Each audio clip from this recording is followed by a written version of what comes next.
Support groups are not the best option for healing after pregnancy loss, and in this video I'm going to tell you why and what to do instead.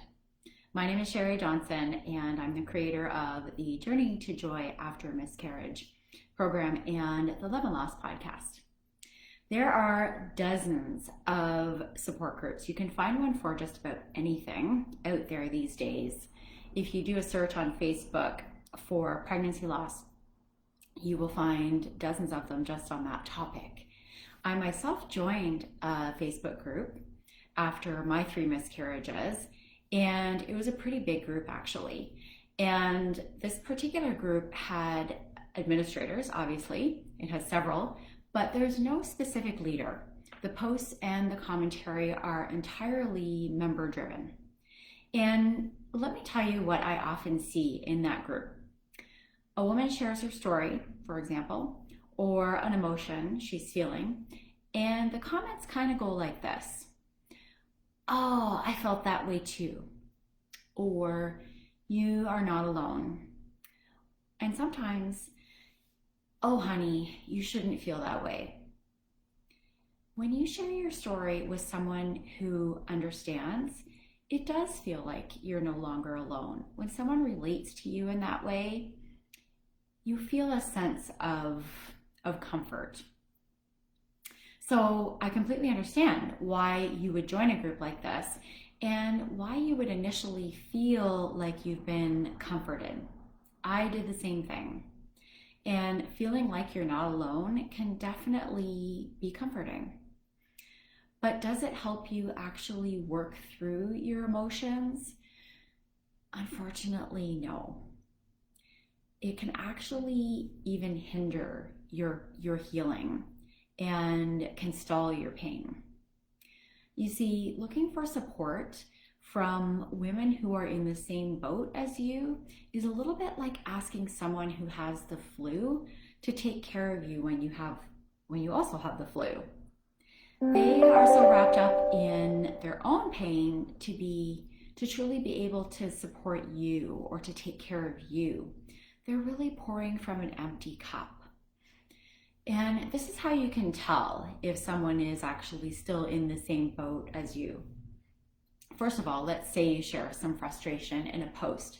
Frustration that you recently experienced because of something that was said to you, or maybe it was well-meaning advice from a friend, but not really very helpful. And you express that frustration in the group.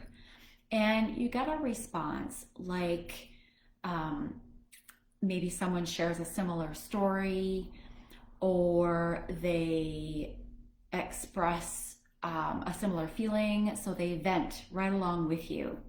And that venting kind of goes back and forth. And what that actually does when you vent, it can temporarily feel comforting, but it actually fuels your frustration. It doesn't actually heal the underlying pain beneath that frustration.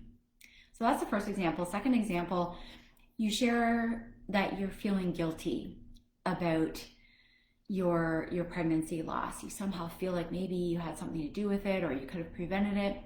And someone says to you, oh, you shouldn't feel that way. You couldn't have done anything. Well, intellectually, you're likely already aware that it was not preventable, that there wasn't anything that you did in particular, but you still kind of feel that guilt or that feeling in your heart. You can't help it.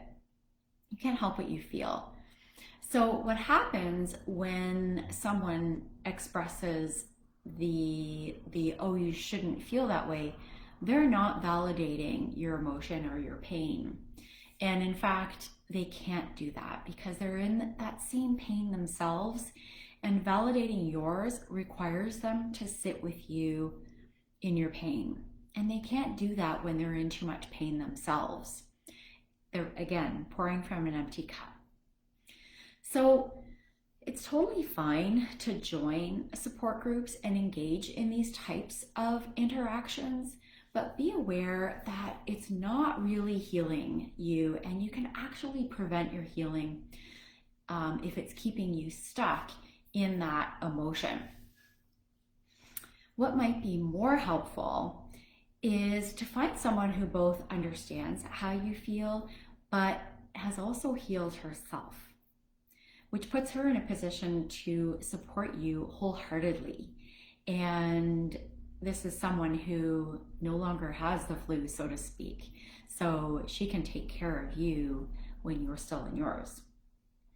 So, in case you're ready to make that switch, I am one of those women. I'm here to support you, and I have fully healed from my own grief after my 3 miscarriages. And I do have a free online Facebook group where we actually begin to move you from hurt to healing and from pain to peace. It's called Miscarriage, Love, and Loss, and the link is above this video. And I would love to see you over there. Bye for now.